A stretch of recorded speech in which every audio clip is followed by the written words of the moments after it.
Assalamu alaikum wa rahmatullahi wa barakatuh, brothers and sisters. I hope you're well.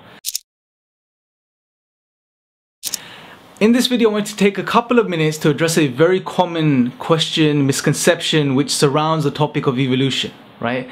Especially amongst the youth in colleges and universities, there seems to be this dilemma. How does Islam and evolution reconcile with each other? Can they be reconciled with each other? How do they fit in? So I want to take a couple of minutes in this video to address this particular point and clarify some of these misconceptions. So the first point I want to make is this.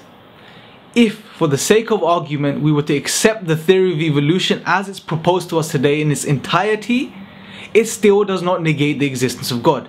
The existence of God has nothing to do with the evolutionary process. It hasn't got a foot in the door. It's something that came way later on through history.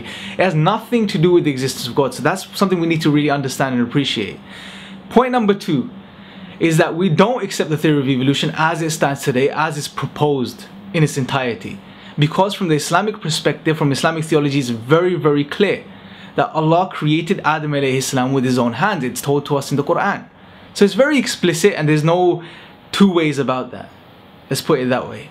So what does this mean? So minus human beings, we can potentially accept the theory of evolution from the scientific perspective, taking into consideration that the scientific method is limited and it has a scope and it cannot really give us 100% truth. Nevertheless, it's a good method and it's one of the most reliable methods we have to knowledge, right? And as Muslims, we have no problem with the scientific method. This is just something I want to put in there because it was some of the Muslims that developed the scientific method, such as Ibn al-Haytham in the Middle Ages, right? So taking this into consideration, we can accept the theory of evolution for other creatures and species and animals that may have evolved, as science tells us, minus human beings. This is the point that we need to understand. And it may very well be that the species and creatures evolved on Earth like the process tells us they did. But one thing we need to understand here is that this wasn't a blind process. Allah subhanahu wa ta'ala is in control of all processes, also this process if it took place. This is something we need to understand because sometimes what happens is you have some scientists that say, well, we know how something works, therefore we don't need God. But there's a problem here. They're conflating the how and why. Science can only tell you the how. It can never tell you the why. And this is something we need to again understand.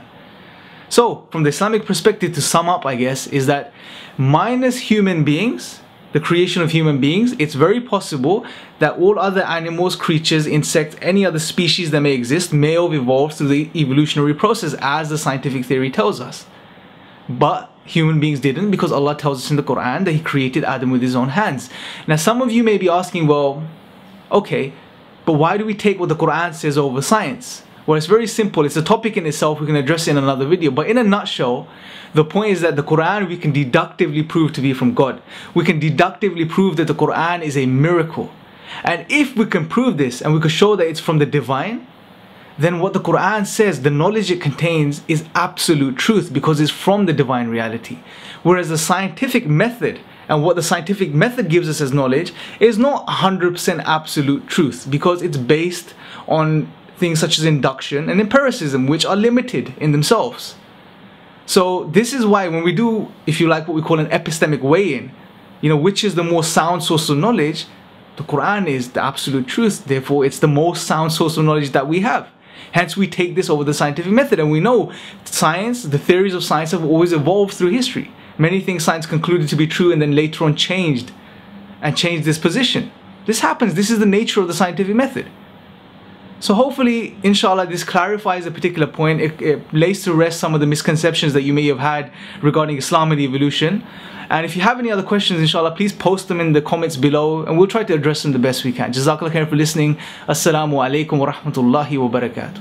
سبيل الدموع سبيل مريح تنهد يا صاحي كي تستمع